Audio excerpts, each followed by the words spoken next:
All right, good morning and welcome everyone to how to scale your business through networking. We have a lot to get through, so I'll just jump right in. Let me see if this sounds familiar to you. So, a lot of us are solopreneurs, and so we end up doing exactly the opposite of what we know we should be doing, which is doing everything ourselves. We're doing our own marketing, we're doing our own bookkeeping, we're doing our own sales. But this is another thing that we face as solopreneurs. We lack differentiation. One accountant looks exactly the same as the other accountant. One business coach looks exactly the same as another business coach. And as a result of these things put together, we don't have enough time and we don't have enough money to survive, basically. So, what can we do about this? And I'd like to share my story with you and how I've started to actually turn this all around as a fellow solopreneur. I'm not sure if many of you are aware, but in addition to my sales training and coaching, I actually have a lead generation service specifically for LinkedIn. And one of the things that I did was I took the methodology that I used as an employed salesperson and I used it for clients to book sales appointments for them. But there were mixed results. Some clients did really well, and some clients did really poorly. And I was thinking, what is going on? This is exactly the same system across different people. Something is missing. And lo and behold, I discovered that the missing component was the marketing angle on this service. And so, in the room with us is Shamal. I spoke to Shamal and I said, "Hey, Shamal, I've got this problem. What do you think about it?" And then he asked me some questions about the client's branding and their targeting. And we realized together that the missing component was the marketing smarts and just some of the basic fundamentals. So, what I wasn't doing with my clients was being able to accurately identify who it was that they wanted to approach, but also to have a brand voice and identity that appealed to that target market. So we incorporated Shamal's branding services as part of the LinkedIn outreach. And as a result, the results spoke for themselves. We got more appointments with fewer approaches. And together with that collaborative approach, not only did we both make more money, but our clients were a lot happier as well. So this is the power of collaboration in just a very short story. And there are certainly many others that I could share with you at another time. But I just want you to imagine this for a moment. Hands up anybody who's actually gone through the task of building a house from scratch. Has anybody here got that experience? Okay, so quite a few. All right, so now I'm not sure what your experience was like, but I saw my mom doing this when she was redeveloping her property. But when you want to build a house, imagine having to source the plumber, the electrician, the architect, the landscaper, the tiler, and this is only a short list. There's probably a whole bunch of others that you need, other professionals that you need to speak to. From the consumer's perspective, if you have to source all of these people and somehow get them to talk to each other and collaborate, wouldn't that be an absolute pain in the bottom to organize all by yourself? And so this is the reason that I'm sharing this with you is because there is massive benefits to your clients if you can help them to aggregate all of these sources. So let's have a think about how a collaboration can actually benefit the client. So it saves them the time researching. So no doubt they would have to hop onto Google or ask their friends, or do you know a good plumber? Do you know a good electrician, etc. It's a lot of time. So we want to save our clients time researching, but it also lowers the risk. If you have created all of these partnerships with collaborative partners and you know them, you like them, you trust them, and you put them together for your client, they are being saved a lot of risk. And we know with tradies, some are really good and some are really unreliable. So being able to put them together for your clients is a massive service and a favor for them. At the end of the day, they're going to get better service and better results. So as my example with Shamal proves, when you have a multi faceted look at a campaign, you get better results. What about for you? Okay, so that's all for the client. What are the benefits for you as the business owner? You're creating differentiation because you are being more holistic. So each company that specializes in something, right? They will have strengths, but they will also have weaknesses, and they will also have gaps. If you are creating these collaborative partnerships, you are creating a more holistic service. And this, in the client's mind, is a massive value add, and we'll talk more about that shortly. It is also a growth opportunity. So your whatever your average transaction size is now, by adding on additional services, you can actually increase the amount of revenue that you are charging for the service because it's got more value in it. And this is another way to build scale in your business. So you have basically two options for scale, or three options for scaling. One is through technology. The other is through employing people, or the other option is by getting collaborative partners, by contracting, right? So those are the main three options. And whether you like employees or not, I think there's a lot of pros and cons to that. There is also pros and cons to taking this approach as well. But the purpose of today is to explore that and to see what the advantages are. All right, so what about the benefits for your collaborative partners? This is zero risk marketing. Whenever you put money into Google AdWords, SEO, Facebook marketing, whatever spend that you have, there is always an element of risk involved. However, if you create a collaborative partnership with someone on a commission basis, whatever commission they give you is basically guaranteed to get them the work and the other revenue, which we will go into the structure shortly. So from their perspective, it's zero risk marketing. They only pay you when you bring work to them. If you are good at your sales and your marketing processes, you are essentially helping them to save time going through that process themselves. And so this is a fairly novel concept for some people, being able to sell someone else's service. And again, we'll talk about that shortly. And the great thing is they can also reciprocate. So if you imagine, let's just say you have three collaborative partners, you're all approaching your various clients, all selling each other's products.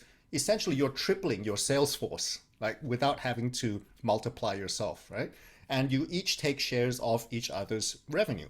So that's the benefits to the clients, to you, and to your partners. Everybody stands to win something out of these types of collaborations.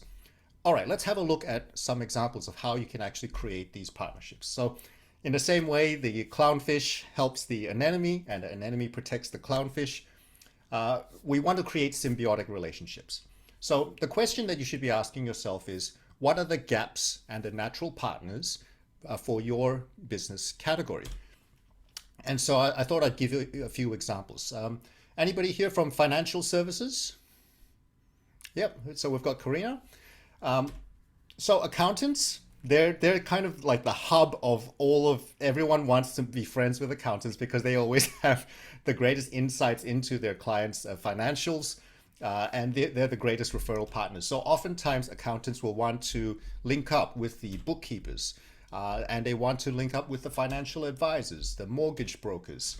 And some companies will actually employ internally for all of these different categories. Or I know another financial planner who actually got himself certification to be a mortgage broker at the same time. So if you don't want to spread yourself thin, what you could do is to create these referral or these collaborative partnerships. What about marketing? Anybody here in the marketing? So we've got Shamal as the branding expert. We've got Phil, who's the PR expert. So what are the potential collaborators for your services? So SEO might want to link up with an AdWords company. And here's the funny one. Out of all of the AdWords and SEO companies that I've spoken to, very few of them have specialized copywriters. So copywriters is just the person that writes the text that's supposed to convert traffic better. And so I'm wondering, like, how is it that these companies do not have this internally, or at least contracting someone? Because that is absolutely critical for the success of the campaign. Web developers, social media, all of these are could very, very easily sell each other's services. And of course, there's sales coaching tagged right at the end there, because generating the leads, well, how is the client going to convert them? Sales coaching is very easy to sell. You well, says the sales coach, but seriously, it's not that hard conceptually, right? Basically, I'll teach your clients how to conduct conversations so that they get better conversion rates on the leads that they're generating. What about the real estate genre? Okay, so we've got the mortgage brokers in the room. So you want to link up with the real estate agents, conveyancers, architects, builders, and a builder will have a whole lot of different tradies that they will want to link up with so that they can make their clients' lives easier. And then there's the buyer's advocates. So there's all sorts of combinations that you can create from these partnerships. And I've got mortgage brokers there as well. So, all right, how do we actually structure these partnerships? There's lots and lots of different ways. There's many ways to slice a pie, but here are some suggestions on how to arrange it. So if you are handling the entire sales process, and by the way, this is full transparency, this is exactly what I do with Shamal.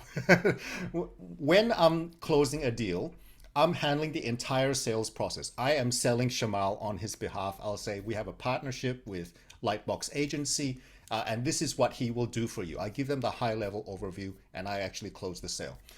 So in this situation, Shamal will keep 50% of the revenue. I'll keep 50% of the revenue. And Shamal has the ability to upsell the client on his other services if the client has need for other branding projects and so forth. And it turns out some of the clients that we've signed up have already signed up for additional work. So for the initial piece of work, 50% if you handle the entire sales process. Now, Peter's in the room. Peter and I are working on a project together. So I've hopped into the meetings with him. Peter's handling most of the logistics and the follow-up. So a combined pitch, what I would suggest is around 30% share of the initial project revenue. And if you're in a referral partnership, so some of them may not be so easy to combine. So I suppose for the mortgage brokers, it's inevitable that you do have to speak to the clients by yourself. It doesn't make sense to incorporate them into the sales process. So if it's just a warm referral, then 10% would be what I would suggest as a referral commission. And what I would also suggest is a 10% trailing commission for the next 12 months, just as a way of showing appreciation to your collaborative partner and giving them the recognition. So just a quick thanks to Nabil for consulting with me on these. So he was saying that, yeah, these numbers are fair. And the main takeaway here is that this is all flexible, okay? This is just the suggested framework. You can, whatever you negotiate with your collaborative partner is up to you.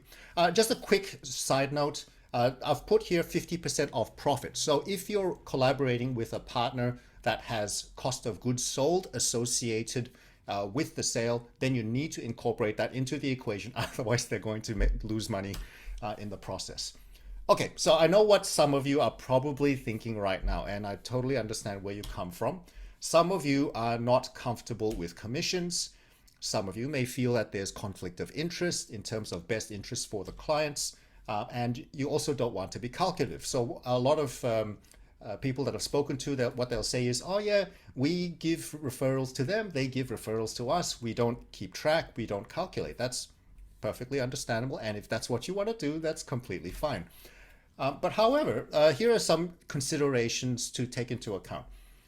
If you're not comfortable with commissions, wouldn't you want to reciprocate? So if one of your collaborative partners is constantly sending you leads and you don't have anything to send back, I mean, none of us really wants to be in a situation where we feel like we're a leech, right? So this is one of the ways, like giving back commissions is a way to reciprocate with our collaborative partners, to show that we appreciate them sending leads to us or even closing deals for us.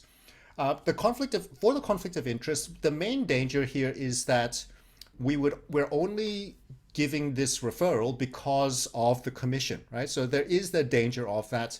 And for some professions, this is actually more difficult to do than others. So the financial industry, like say financial advice, they have very strict rules around this because of the banking commission, right? So just acknowledging that for some professions it's more difficult.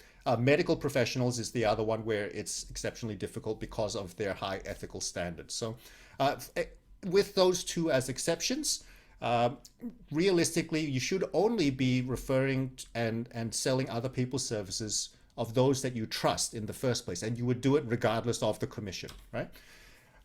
Okay, so you don't want to be calculative. Well, that begs the question: what if referrals were all one way? So this is having a commercial setup helps things to be more equitable for both sides, and it just makes sure, right? Because there's bound to be an imbalance. One company may be better at marketing and sales than the other, so in those situations, the commission setup just makes sure that it's fair for all parties.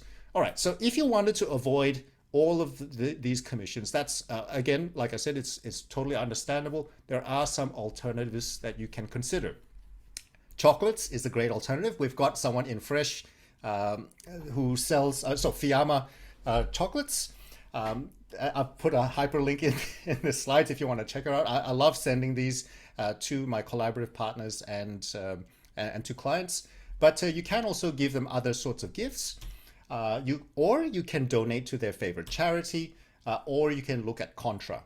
Okay, so now with the gifting, now if you just imagine for a moment, if someone is giving you regular referrals, like let's just say one a month, there's only so much chocolate and wine that you can pass to them before you're gonna it's before it becomes detrimental to their health. Okay, so this is where the commercial thing really helps with arranging that. Okay, so a few quick notes about contra. So contra is when you're exchanging service for service. A few notes of caution. I would say upfront, avoid it wherever possible. And here's why. It's because of the psychology of money, right? There's something magical that happens when we actually physically hand over money to someone for a service. We value the service more if we are paying for it. And on the other side, the vendor is going to take the service more seriously if they are receiving money for the service. And this also makes sure that there is an equal exchange of value, right? So don't just do these contrasts just because you don't value your time, right? That's a very dangerous place to be in. Make sure that you really need the other person's service. Give them the money for it. Then they pay you for your service if they really value it. And then the only thing here is the GST, right? So just wear the GST for the time being, and then claim it back at the end of the year. But it's very important if you do want to do contracts, just make sure that you're actually invoicing and paying each other to make sure that you're taking each other seriously. All right, how do we go about packaging and selling these offers? Now, I've got the burger here. We all know McDonald's has mastered this art of bundling their food together so that you feel like you're getting more value for the money that you're paying for. So bundles are always seen as more valuable than the sum of the parts. So here's one example. Let's just say we're talking about an SEO company, they've partnered with a copywriter. The copywriter charges $2,000. So if you wanted to, you could just sell it at the normal price at $3,500. Or you may decide to give a bundle price. It's totally up to you how you want to arrange this. But I would strongly suggest starting off at the higher point, and then through negotiations, you may consider giving a discount. And then it's $1,500 per month. So what would happen in this situation is the collaborative partner, the copywriter, would get $1,000. They would provide the service, and the SEO company would keep $1,000 because the copywriter did not have to do anything for the sales process. So that's essentially the SEO's company's reward for handling the entire sales process. Now, this all it's easy for me to say all of this, but there are certain things, challenges that you need to overcome in order for this to work well. The first thing that you need to do is to actually set up these relationships with companies that you trust. So you need to make sure that the other operator is trustworthy, because if they drop the ball, guess who's going to get the blame? Right? So you are responsible for managing the whole project and making sure that the client gets what they need. And that means that you need to be in constant communication with your collaborative partners. The other thing that we have to be cautious of is the anchoring effect. Okay, so the anchoring effect is basically our mental set point for prices. So if you're used to selling your services for $3,000 and you add someone else's service and you need to charge $6,000 for it, you're going to have to change your mindset about the price point, and therefore it's going to require a bit more salesmanship in order to sell the bundle. So you change your mindset and you change your sales strategy in order to incorporate the partner's service.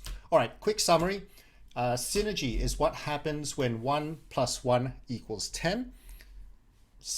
Collaborating with other networkers is one of the greatest ways that we solopreneurs can grow and scale our businesses. And the sum of the parts is far in excess of just 1 + 1. Right, in terms of action steps, identify and meet with your potential collaborative partners, agree on a commercial structure, and begin selling each other's products. Now, before I finish up, I just got some bonus slides here, so this will be included as part of the slide deck. There are pros and cons to using contractors and employees, so it is worth considering the two options. My opinion is that you're going to have a lot less headaches with contractors, but you also need to check with your commercial lawyer and your accountant just to make sure that you're following all the rules from a tax perspective. All right, thanks very much, guys. That's the end. Any questions?